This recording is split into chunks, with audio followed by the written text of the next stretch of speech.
iblis tidak disebut. Itulah balaghahnya Al-Quran. Al-Quran itu sangat balaghah, sangat dalam, sangat halus.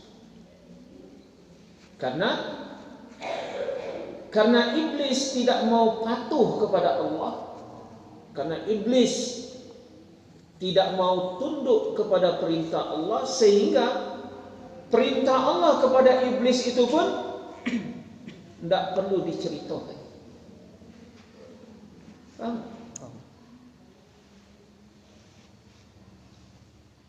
Saking marahnya Allah kepada iblis itu ketika menyebutkan ini.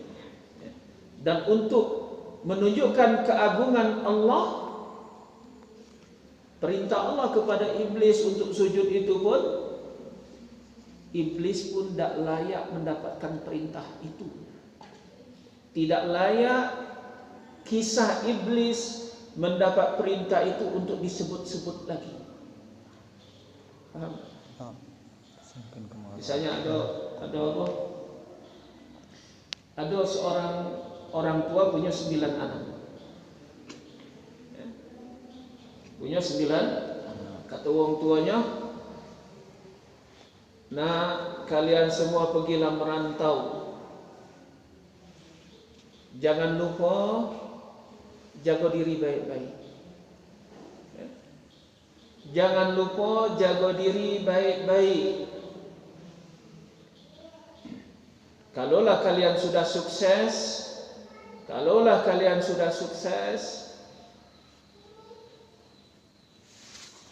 jangan lupa sama Allah. Walaupun kalian di antara kalian ada yang sudah kaya, sudah berpangkat tinggi, jangan sampai lupa diri." Berangkatlah 9 anak. Berangkatlah 9 anak itu, dan semuanya jadi sukses. Dan semuanya menjadi orang-orang, walaupun sukses tetap menjadi orang baik, kecuali satu. Nah, yang satu ini tidak bisa dinasihati, tidak bisa diingatkan, maunya hidup dengan penuh kerusakan. Orang tua ini ketika dia sudah tua, anak-anaknya kumpul semua, anak cucunya kumpul, dia berceritalah tentang perjalanan ayah kepada cucu-cucunya. Katanya, nenek kalian ini nyuruh ayah kalian yang 8 untuk merantau. Semua menjadi orang baik kecuali satu. Yang diperintah berapa? 9. Ketika diceritakan berapa? 8. Yang 9-nya tidak disebut. Dia dapat perintah. Karena apa gunanya disebut dia dapat perintah? Karena perintah itu pun tidak ditaatinya. Perintah itu tidak ditaatinya. Maka untuk apa lagi disebut dia diperintahkan untuk sujud? Apakah, jangan pula kayak ada yang bilang wajar iblis tidak sujud karena dia tidak diperintahkan. Nah, yang diperintahkan malaikat. Nah, tidak terti kapan. Kalau dalam ayat tadi apa? Apa kata iblis?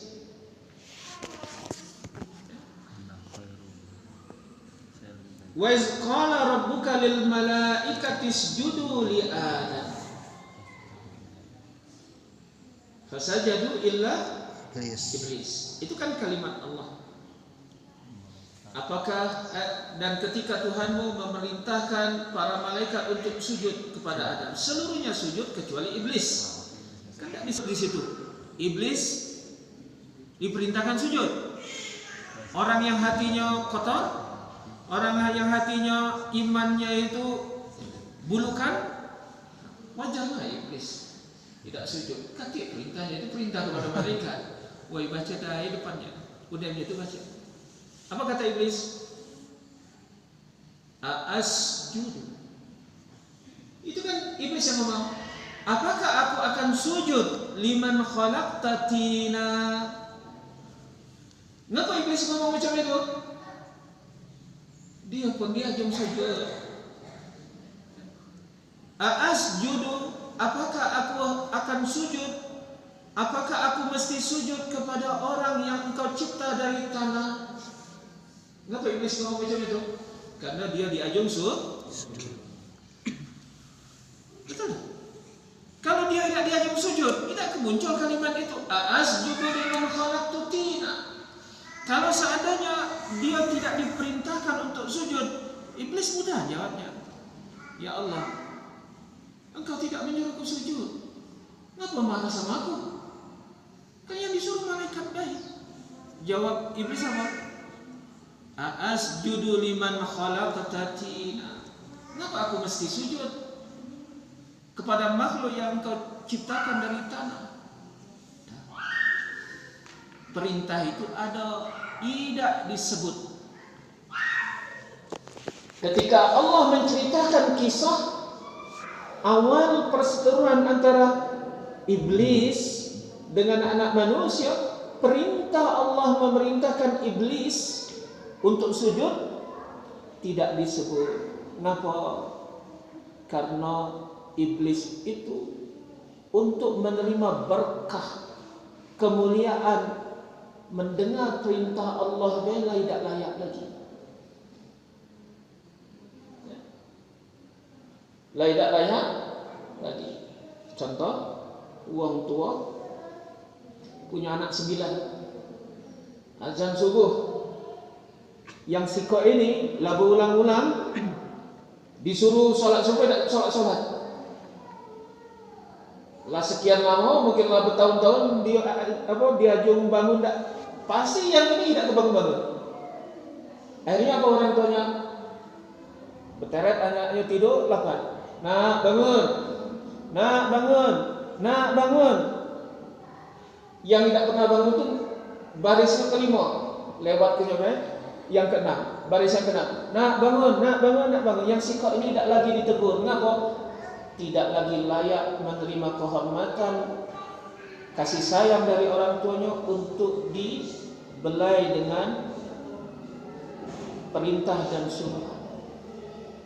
Iblis itu dengan tidak disebutnya perintah, jangankan untuk dikasihi oleh Allah, ditegur baik tidak. Paham? Cuman kalau orang yang tidak tertib, mana salah kesimpulannya? Kesimpulannya apa? Wajar iblis tidak sujud. Wajar iblis tidak sujud, karena yang diajar sujud malaikat. Yang mengakui dia diperintahkan sujud siapa? Iblis dewek. Dengan ucapannya, asjudu liman khalaqta tina. Apakah aku mesti sujud dengan orang yang engkau ciptakan dari tanah? Itu memberitahu bahwasanya iblis diperintahkan untuk sujud. Ngapa tidak disebut? Disebut baik dia tidak layak. Jangankan dia mendapat kehormatan, kemuliaan untuk beribadat kepada Allah. Iblis itu jangankan dia mendapat kehormatan, kemuliaan untuk beribadat kepada Allah, bahkan untuk mendapat perintah beribadat dia tidak layak. Kita ini ketika mampu salat subuh, kita berada dalam kemuliaan Allah, kasih sayang Allah, karena kita sudah salat. Yang ngerinya, jangankan salat subuh, mendengar panggilan subuh bela tidak layak lagi. Paham tak? Lambang laut azan itu di mana-mana tidak terdengar. Bandingkan dengan orang belum azan subuh dia lah terbangun, belum terdengar laungan azan subuh dia sudah terbangun. Sama kedudukannya? Tidak sama. Lalu sudah berkumandang azan subuh di mana-mana, dia tidak terdengar juga. Sadar tak kita bagaimana rendahnya kedudukan orang ini di mata Allah? Sampai azan subuh tidak terdengar. Kalau orang dimuliakan oleh Allah, dia bisa sujud, bisa rukuk di dalam salat subuh. Yang ini dengar azan baik, tidak boleh. Nah, seperti itulah kalimat tersebut.